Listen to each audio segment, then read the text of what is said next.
نانات وی کلشکر صدقا وفا کا پیکر علماء دیوبند علماء دیوبند. پردہ یہ عورت کے لیے فخر کی چیز ہے. میں اپنا ایک واقعہ سناؤں، شاید نوجوان بچیاں بھی سن رہی ہوں. سن 1980 کی بات ہے. میں اس وقت مدینہ منورہ میں پڑھتا تھا اور ایک ہفتے کے لیے انڈیا آیا ہوا تھا. ایک خاص وجہ سے واپس جانے کے لیے مجھے جو سیٹ ملی وہ ڈائریکٹ نہیں ملی. اس وقت دلی سے جدہ کوئی ڈائریکٹ فلائٹ تھی بھی نہیں، شاید نہیں، شروع ہو گئی تھی فلائٹ، لیکن مجھے اس میں سیٹ نہیں ملی. مجھے جس طرح کی سیٹ ملی وہ اس طرح کی تھی کہ مجھے ایک پین امریکن ایئر لائنس کے جہاز سے دلی سے کراچی جانا تھا، اور کراچی سے مجھے دوسرا جہاز بدلنا تھا، اس سے مجھے ریاض جانا تھا، اور پھر ریاض سے مجھ کو مدینے پہنچنا تھا. میں رات کے تقریباً 3 بجے کا وقت تھا. جہاز میں اس طرح سوار ہوا کہ بخار میں بری طرح جل رہا تھا. طبیعت میری بہت خراب تھی اور میں اس ارادے کے ساتھ جہاز میں داخل ہوا تھا کہ میں اپنی سیٹ پر بیٹھوں گا اور فوراً آنکھ بند کر کے آرام کرنے کی کوشش کروں. ایک ٹیبلٹ کھاؤں گا، چائے پیوں گا اور بس میں آنکھیں بند کر لوں. مگر وہاں اللہ کو کچھ اور منظور تھا. میرے بغل میں جن صاحب کی سیٹ تھی وہ ایک سردار جی تھی، اور وہ بیچارے آ رہے تھے بہت لمبے سفر سے. فرینکفرٹ سے وہ جہاز میں سوار ہوئے تھے. 6-7 گھنٹے کی فلائٹ، اکیلے، ان کے آس پاس کوئی نہیں تھا. شاید وہ جم کے سو چکے تھے اور ان کو اب انتظار تھا کہ دلی سے کوئی مسافر آئے میرے پاس بیٹھے تو میں اس سے باتیں کروں. اب میں گیا آرام کرنے کے ارادے سے، انہوں نے میرا استقبال کیا باتیں کرنے کے ارادے سے. اب میں پھنس گیا. اس وقت نیا نیا ایران کا انقلاب آیا تھا، خمینی والا. تو اس وقت امریکہ کا ایک وہ سردار جی امریکن نیشنل تھے، وہیں پیدا ہوئے تھے، وہیں رہتے تھے، اس لیے وہ زیادہ ہندی بھی نہیں بول پا رہے، انگلش ہی بات کرنے کا ذریعہ تھا. تو انہوں نے مجھے دیکھا کہ ایک داڑھی والا کوئی نوجوان مولوی آیا، تو انہوں نے فوراً لوگوں کا مزاج ہے، خاص طور پر ہندوستانیوں کا، کہ وہ سفر میں وقت کے کاٹنے کے لیے سب سے زیادہ پالیٹکس پر بات کرتے ہیں. اور بہت دلچسپ بات ہے کہ جب آدمی کا اسٹیشن آتا ہے، ایئرپورٹ آتا ہے، تو ایسا لگتا ہے کہ دیش کی ساری سمسیاں حل ہو گئی، ختم، مسئلے حل ہو گئے. سب مہنگائی بھی ختم ہو گئی، بجلی، پانی، گیس، ساری مشکلات ختم ہو گئی اور اسٹیشن آ گیا، ختم، مسئلے حل ہو گئے. یہ ایک خاص ہندوستانی کلچر ہے، یہ باہر کے ملکوں میں نہیں ہے. تو وہ سردار جی نے بھی مجھے دیکھتے ہی ایرانی انقلاب کی بات چھڑی. ہم لوگوں کو ہمارے بزرگوں نے یہ سکھایا ہے کہ فضول موضوعات پر بات کر کے کبھی وقت مت ضائع کیا. یہ بڑا ہنر ہے، ایک آرٹ ہے، ایک سائنس ہے. اور ہم کو یہ سکھایا گیا کہ جب بھی کوئی کسی بھی موضوع پر بات کرے تم تو گھما کر اپنے میدان میں لاؤ. تو چنانچہ میں نے ان سے بات کرنے کے دوران بس 1-2 جملے کہہ کر بات کو موڑا اور اسلام کی بات کرنی شروع کی. لیکن وہ جمائی لینے لگے، ان کو اسلام کی بات سننے میں کوئی انٹرسٹ نہیں تھا. میں ان کی جمائی کو دیکھ کر خوش ہوا کہ مجھے شاید آرام کرنے کا موقع ملے گا. مگر وہاں قسمت میں کچھ اور لکھا تھا. میرے سامنے کی سیٹ پر اس طرف کو رخ کیے ہوئے، ونڈو والی سیٹ تھی میری، بالکل وہ جو ایمرجنسی گیٹ ہوتا ہے، ادھر کو رخ کیے ہوئے ایئر ہوسٹس بیٹھی تھی. وہ بھی ہماری بات سن رہی تھی، ایک امریکن لڑکی. اس نے جب ہم لوگوں کو اسلام کے متعلق کچھ بات کرتے ہوئے سنا تو اس نے کہا کہ کیا مجھے لگتا ہے کہ آپ لوگ اسلام کے بارے میں کچھ بات کر رہے ہیں، تو میں کچھ بات میں شریک ہو سکتی ہوں، میں کچھ پوچھ سکتی ہوں. تو میں نے کہا کہ ہاں آپ پوچھیں، اگر میں بتا پاؤں گا تو بتاؤں گا. تو اس نے سوال کیا کہ میں پچھلے سال بھر سے تقریباً اسلام کے بارے میں کچھ سوچ رہی ہوں، پڑھ رہی ہوں. مجھے کئی چیزیں اچھی لگتی ہیں، کچھ چیزیں بہت کھٹکتی ہیں، نہیں سمجھ میں آتی. تو آپ ذرا ایک بات کا جواب دیجئے، یہ پردہ کیا چیز ہے؟ یہ پردے کے ذریعے آپ نے ہماری 50% پاپولیشن کو، آدھی آبادی کو قید نہیں کر دیا، آپ بالکل ایک دم اس کو محروم رکھتے ہیں، بند کر دیا آپ نے اس پردے کی وجہ سے۔ اللہ کرے لوگ اس سے کام لیں کہ ایک عادت اللہ تعالیٰ نے بہت پہلے سے ڈلوا دی ہے بزرگوں کی تربیت کے نتیجے میں، کہ جب بھی تم سے کوئی سوال کرے تو تم فوراً جواب مت دو، غور سے سوال سنتے رہو اور اسی وقت دل میں اللہ کی طرف متوجہ ہو کر رہنمائی مانگو، مدد مانگو۔ اللہ نے مجھے توفیق دی اور اس کا سوال سنتا رہا اور دل میں اللہ سے مانگتا رہا کہ اللہ یہ آپ کی بندی ہے، میں بالکل نااہل ہوں، کچھ نہیں جانتا، اگر اس بندی کے جواب دینے میں خیر ہے سوال کا تو آپ مجھے جواب سجھا دیجئے، میں کیا کہوں۔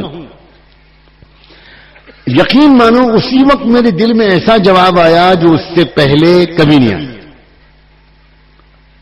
میں نے اس امریکن ایئر ہوسٹس سے کہا کہ کئی سال پہلے آپ کے ملک امریکہ میں ایک بڑا دلچسپ واقعہ پیش آیا 1972 میں، اور میں نے اس واقعے کا تذکرہ ریڈرز ڈائجسٹ میں پڑھا تھا۔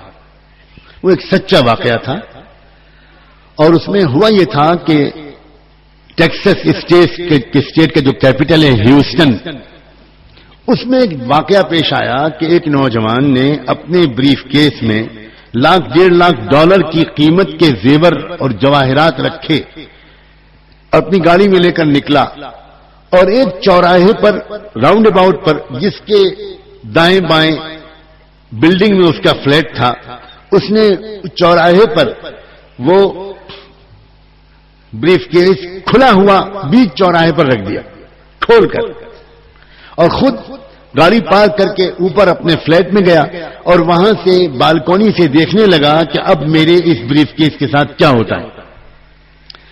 وہی ہوا جو ہونا تھا۔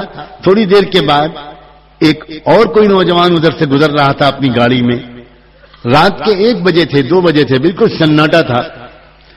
اس نوجوان نے دیکھا کہ اس بریف کیس میں تو بڑا مال ہے اور کھلا ہوا ہے، اس نے گاڑی روکی، ادھر ادھر اچھی طرح دیکھا، اطمینان کیا کہ کوئی نہیں دیکھ رہا، تو جلدی سے اس نے بریف کیس اٹھایا اور گاڑی میں رکھا اور بھاگا۔ وہ جو بالکونی سے دیکھ رہا تھا اس نے گاڑی کا نمبر نوٹ کیا اور پولیس کو فون کیا۔ اب پولیس بھی ہمارے یہاں کے تو تھی نہیں کہ دلی میں اگر کوئی واقعہ ہوتا ہے تو لکھنؤ میں تلاشی ہوتی، وہ امریکن پولیس تھی اور اس نے اگلے ہی چوراہے پر گرفتار کر لیا۔ پھر کیس چلا تو میں نے اس لڑکی سے کہا کہ آپ کے ہاں کے ہائی کورٹ نے جو ججمنٹ دیا اس کیس کے سلسلے میں وہ میں آپ کو سنانا چاہتا ہوں، شاید اس میں آپ کو آپ کے سوال کا جواب ملے۔ ہائی کورٹ کا فیصلہ یہ ہوا کہ اصل مجرم وہ نہیں ہے جس نے کہ اس کھلے ہوئے بریف کیس کو اٹھایا، بلکہ اصل مجرم وہ ہے جس نے کہ اس بریف کیس کو کھلا ہوا چوراہے پر رکھا۔ اس لیے اس جو رکھنے والا تھا اس کو 6 مہینے کی جیل ود مینٹل ٹریٹمنٹ، دماغی علاج کے ساتھ، اور جس نے اٹھایا وہ اس کی ملکیت ہو گیا، لیکن عدالت اس کو ریکمینڈ کرتی ہے کہ جو اس کا پچھلا مالک تھا اس کو $20,000 کی مالیت کے جو زیور ہے واپس کر دے اور باقی خود خرچ کرے اور اس میں سے کچھ کسی چیریٹیبل سوسائٹی کو ڈونیٹ کر دے۔ یہ عدالت کا فیصلہ تھا۔ وہ لڑکی بہت حیرانی سے سنتی رہی۔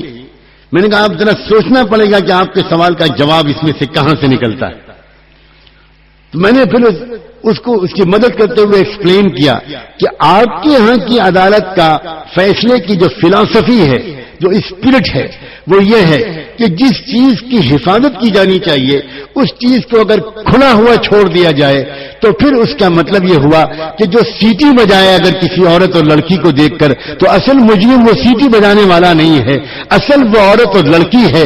اسلام یہ کہتا ہے کہ عورت کا حسن و جمال ایک انتہائی قابل حفاظت زیور ہے، ایک خوبصورت ہیرا ہے جس کی حفاظت کی جانی چاہیے سماج کے کتوں اور جانوروں سے، سماج کے بھیڑیوں سے، سماج کے گرے ہوئے لوگوں سے۔ اب جو عورت اور لڑکی اپنے آپ کو خود سجا کر باہر نکالتی ہے تو آپ کی عدالت کے فیصلے کی روح سے مجرم وہ نہیں ہوگا جو سیٹی بجائے گا، مجرم وہ عورت ہوگی جو اپنے آپ کو کھلا ہوا پیش کرے۔ یقین مانے جس وقت میں نے یہ بات کہی وہ بالکل سناٹے میں آئی، جسے انگریزی میں کہتے ہیں نا stunned, she was absolutely stunned, ایک جملہ نہیں بول پا رہی۔ ایک 2-4 منٹ کے بعد اس نے کہا کہ میں تو حیران ہوں، اسلام میں اتنی زبردست فلسفی ہے۔ میں بالکل مطمئن ہو گئی، میں سمجھ گئی کہ پردے کی فلسفی کیا ہے اور میں اس کو اپریشیٹ کرتی ہوں۔ اتنی میں بات ہو رہی تھی کہ اتنے میں کراچی ایئرپورٹ آنے لگا اور اس کی سروس کا وقت شروع ہو گیا۔ اس نے مجھ سے کہا کہ میرے ذہن میں کئی اور سوالات ہیں لیکن میں اب نہیں پوچھ سکتی، میری سروس کا وقت شروع ہے اور آپ کے اترنے کا وقت شروع ہے، آپ مجھے کوئی کانٹیکٹ نمبر دیں جس سے میں کسی طرح بات کر سکوں اور کبھی کبھی اپنے سوال کر سکوں۔ میں نے کہا میرے پاس کوئی فون نہیں ہے، میں تو ہاسٹل میں رہتا ہوں، ایک طالب علم ہوں، میرے ہاسٹل کے جو نگراں اور وارڈن ہیں ان کے آفس کا فون ہے۔ آپ اگر مہینے میں جمعے کے دن اتنے بجے سے اتنے بجے تک سعودی ٹائم کے لحاظ سے آپ اگر فون کریں گی تو شاید میں اویلیبل ہوں اور میں جواب دے سکوں۔ اس مجمع میں بیٹھے ہوئے مردوں اور عورتوں اب سنو دل کے کانوں سے، اگلے 6 مہینے تک وہ خدا کی بندی مہینے میں 1-2 مرتبہ وہ فون کر کے سوالات کرتی رہی اور میں ٹوٹے پھوٹے انداز سے جوابات دینے کی کوشش کرتا رہا، یہاں تک کہ ایک جمعے کو جو اس کا فون آیا اس نے کہا آج میں کوئی سوال کرنے کے لیے فون نہیں کر رہی ہوں، آج میں خوشخبری دینے کے لیے فون کر رہی ہوں کہ میں نے ابھی ابھی اسلام قبول کیا ہے اور میرا نام فاطمہ رکھا گیا۔ اللہ کے بندو، اللہ کی بندیوں، ذرا اپنی ذمہ داری کو سمجھو۔ مجھے اتنے اچھے دیندار گھرانے اور علاقوں کی عورتوں سے یہ کہنا پڑے کہ تم پردہ کرو، تم بے پردہ باہر مت نکلو، تم گھر کے باہر بیٹھ کر گپے مت لڑاؤ، تم سبزی خریدنے والے کو بھی مرد سمجھو، تم اس سے بھی پردہ کرو، ناز کرو، اس پردے پر ناز کرو اور اپنی بچیوں کو حیا اور حجاب سکھاؤ۔ ہمیں تو دوسری قوموں کو یہ حیا اور حجاب سکھانا ہے، ہم خود اگر ان باتوں پر عمل نہیں کریں گے تو کیسے کام چلے گا؟ میں اپنی بات کو سمیٹتے ہوئے کہتا ہوں اللہ کے بندوں اور بندیوں، بڑی امید کے ساتھ کہتا ہوں، یہ یقین دلاتا ہوں کہ ایک تبدیلی کا وقت قریب ہے، اندر ایک بے چینی ہے تبدیلی۔ ہمارے لوگ سماج کے اندر، ہمارے ملک کے سماج کے اندر جو کچھ ہو رہا ہے اس سے زیادہ واقف نہیں ہے، اس لیے کہ اس کی بہت سی چیزوں کی خبریں اخباروں میں نہیں آتی اور ہمارے پاس ذریعہ صرف اخبار ہے اور اخباروں میں صرف وہ خبریں آتی ہیں جن سے مسلمانوں کی ہمت پست ہو، ہمت توڑنے والی خبریں آتی ہیں۔ لیکن اندر اس ملک میں کیا ہو رہا ہے، کیسی بے چینی ہے اور تبدیلی کی تلاش ہے، ایک جستجو ہے۔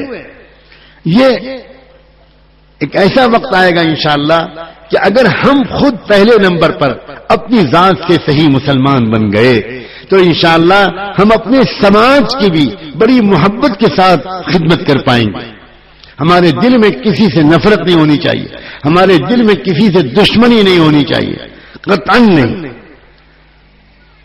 انبیاء علیہ السلام انتقام لینے والے لوگ نہیں تھے، بدلہ لینے والے لوگ نہیں تھے، انبیاء علیہ السلام معاف کرنے والے لوگ تھے۔ ہمیں سب سے پہلے اپنے آپ کو پورے دین پر لانا ہے، اسی کو کہتے ہیں توبہ۔ توبہ کہتے ہیں زندگی کو بدلنے کو، توبہ کہتے ہیں زندگی کا رخ بدلنے کو، اور اس کے لیے آپ کو ایک فیصلہ کرنا ہی پڑے گا، اللہ توفیق دے۔ آج آپ توبہ کریں اور پھر فوراً بلا تاخیر یہاں کے علماء سے پوچھیں کہ مجھے اپنی زندگی کو بدلنا ہے، میں کیا کروں، میں کہاں جاؤں۔ یہ جو کہا جاتا ہے کہ بھئی کچھ اچھے ماحول میں رہو، کسی اللہ والے کے پاس جاؤ، کچھ اللہ والوں کی نظر تم پر پڑے، اللہ کو صبح شام یاد کرنا سیکھو، اپنے دل کو بدلنا سیکھو، اپنے جذبات پر قابو پانا سیکھو، اپنی تمناؤں کو بدلنا سیکھو۔ یہ بلا وجہ نہیں کہا جاتا۔ اگر آپ کو اتنی بڑی تبدیلی باہر کے سماج میں لانی ہے تو پہلے اتنی بڑی تبدیلی اپنے اندر لانی پڑے گی۔ اور اپنے اندر لانے کے لیے ماحول سب سے بڑا مددگار ہے. سب سے زیادہ مددگار یہ ہے کہ آپ اچھے ماحول میں جاؤ. کسی سمجھدار آدمی سے پوچھو کہ میں اپنے آپ کو بدلنا چاہتا ہوں. یاد رکھنا کبھی کبھی زندگی میں شیطان یہ وسوسہ ڈالتا ہے تو بہت گنہگار ہے، تیری مغفرت نہیں ہو سکتی، تو بہت گنہگار ہے، کہاں آپ چلا ہے اپنے کو بدلنے کے لیے. خبردار اس وسوسے سے اپنی حفاظت کریں. اللہ بہت مہربان ہے، اللہ تعالیٰ بہت کریم ہے. سچ کہتا ہوں اللہ انتظار میں ہے کب میرے بندے سچے دل سے توبہ کریں، کب میری بندیاں اپنے کو بدل ڈالنے کا فیصلہ کریں اور میں ان کے لیے